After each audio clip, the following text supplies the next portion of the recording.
Hello friends, welcome to my channel all is well Raji. நான் உங்களுடன் உங்கள் தோழி ராஜி. இன்னைக்கு நம்ம பாரம்பரிய அரிசியான காட்டு யானம் வச்சு ஒரு சூப்பரான கஞ்சி ரெசிபி பண்ண போகிறோம்.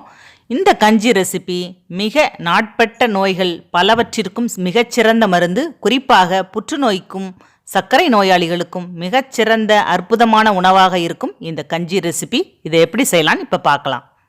இந்த காட்டு யானம் அரிசியோட பயன்கள் தெரிஞ்சுட்டு இந்த கஞ்சி பண்ணிங்கன்னா உங்களுக்கு அவ்வளோ பயனுள்ளதாக இருக்கும். பார்க்காதவங்களுக்கு இந்த கீழே லிங்க் கொடுத்துருக்கேன் டிஸ்கிரிப்ஷன் பாக்ஸில், பார்த்துட்டு இந்த வீடியோவை பாருங்கள்.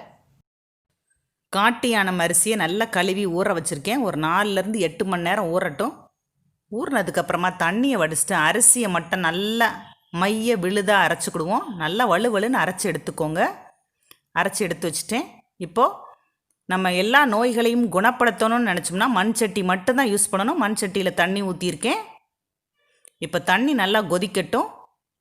நம்ம அரைச்சி வச்ச விழுதை கலந்து ஒரு 10லேருந்து 15 நிமிஷம் கிண்டிகிட்டே இருப்போம். நல்லா வெந்துடும். அதுக்கப்புறமா உப்பு சேர்த்துக்கலாம். இப்போ நல்லா கொதிச்சிட்ருக்கு. நல்லா ஆறுனதுக்கப்புறமா தண்ணி ஊற்றி ஒரு 12 மணி நேரம் ஊற வைக்கணும். சுகர் பேஷண்ட்ஸ் யூஸ் பண்ணுறதா இருந்தால் ஒரு கொத்து கருவேப்பிலையை இந்த நேரத்தில் உருவி ஊற போட்டுக்கோங்க. அந்த கருவேப்பிலையும் சேரும்போது நல்லா வேலை செய்யும். இந்த கஞ்சி நம்மளுக்கு எல்லா நோய்களையும் குணப்படுத்தும் தன்மை உடையது இந்த அரிசி கஞ்சி. தண்ணி ஊற்றி வச்சாச்சு. ஒரு 12 மணி நேரமாவது ஊறட்டும் குறைஞ்சபட்சம். அதுக்கப்புறமா காலையில் கரைச்சி குடிச்சிக்கலாம். சூப்பராக ஒர்க் அவுட் ஆகும். மருந்து மாதிரி நோய்களை குணமாக்கும் இந்த கஞ்சி. என்னோடய வீடியோஸ் பிடிச்சிருந்ததுன்னா லைக் பண்ணுங்கள், ஷேர் பண்ணுங்கள், சப்ஸ்கிரைப் பண்ணுங்கள். கூடவே பக்கத்தில் இருக்க பெல் பட்டனையும் ப்ரெஸ் பண்ணுங்கள். ஏதாவது டவுட்ஸ் இருந்ததுன்னா கீழே உள்ள கமெண்ட் செக்ஷனில் கேளுங்க, நான் பதில் போடுவேன்.